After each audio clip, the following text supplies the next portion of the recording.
Welcome to Just Passing Through, a YouTube channel devoted to motivational, spiritual, and inspirational thoughts. In your life, are you happy with the way things are? Or, I suppose if I put it another way, is there anything you don't like? A lot of people might complain that their job seems unfulfilling. On the one hand, you are employed, and you do bring home a paycheck, so that is a plus. There are lots of people out there who can't hold down jobs because of their family obligations, their health, or the economy. Over the years, there have been periods when I felt unfulfilled in my work, so I do know what it feels like. But there came a time, as an adult, when I got older, when I began to ask myself the question, well, what are you going to do about it? I realized if I did nothing, things were not going to change. The obvious answer would be to find a job that was fulfilling. At the time, I did not feel I could do that because our family depended on my paycheck, and the situation was a hand-to-mouth existence. That means there were no savings to act as a buffer, and what I made went immediately to paying bills. I had already invested quite a number of years in my job. We were lucky, though, because my husband was employed too, so we did have 2 paychecks to count on. I had to learn a lesson that was quite hard to learn. It was that I had no control over what anybody else did. I could only control myself. This also intertwined with the idea of being a victim. I know you know what I am talking about, the "oh, poor me" card.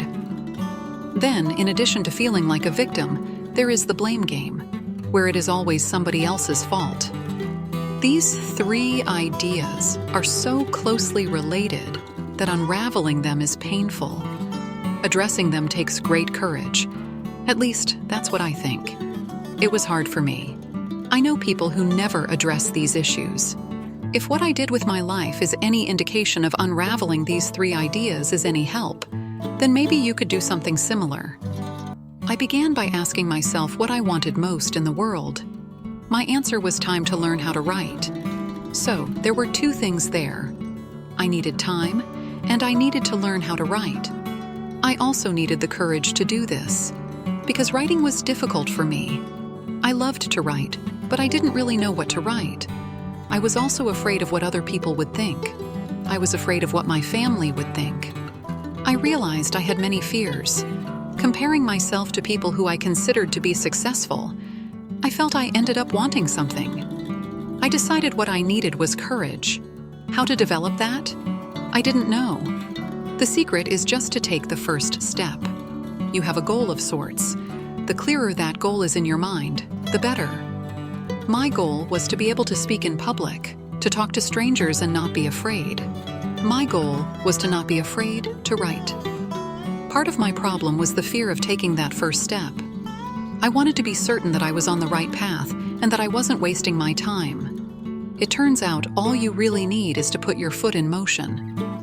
The path you take will become clear, so it really doesn't matter if it is the right path or not. The idea, the goal, and the movement forward are the secrets to moving forward on your path. Even the detours you take are not blind ends.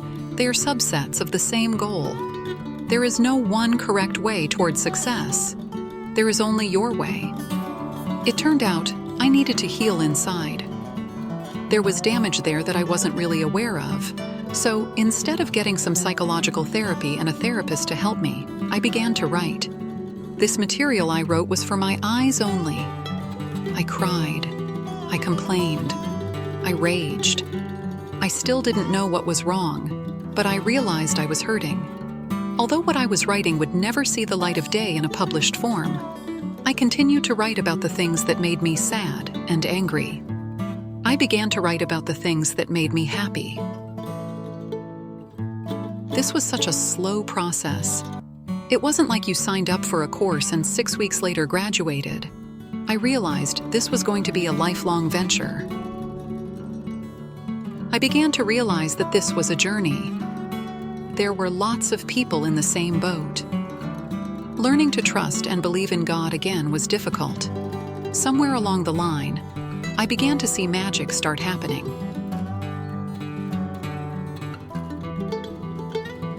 I don't know if it was really magic or not, But there was this uncanny thing happening where the advice I needed, the teachers I needed to listen to, and the books I needed to read showed up like magic.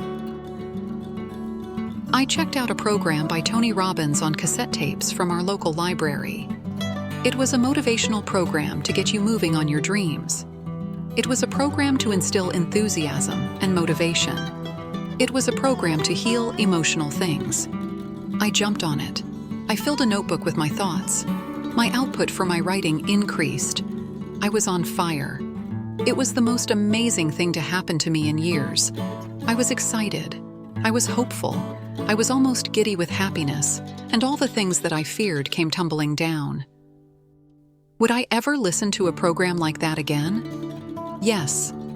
I recommend it to everybody.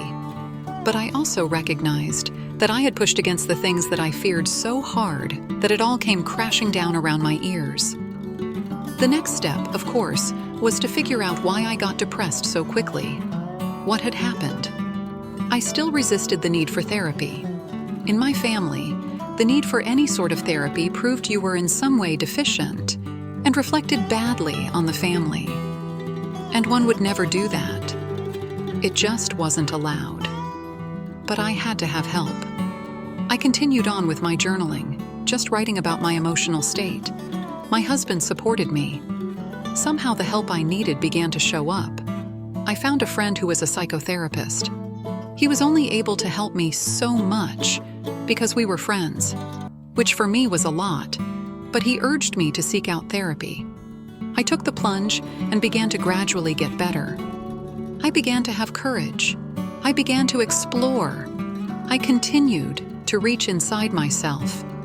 It became a spiritual journey.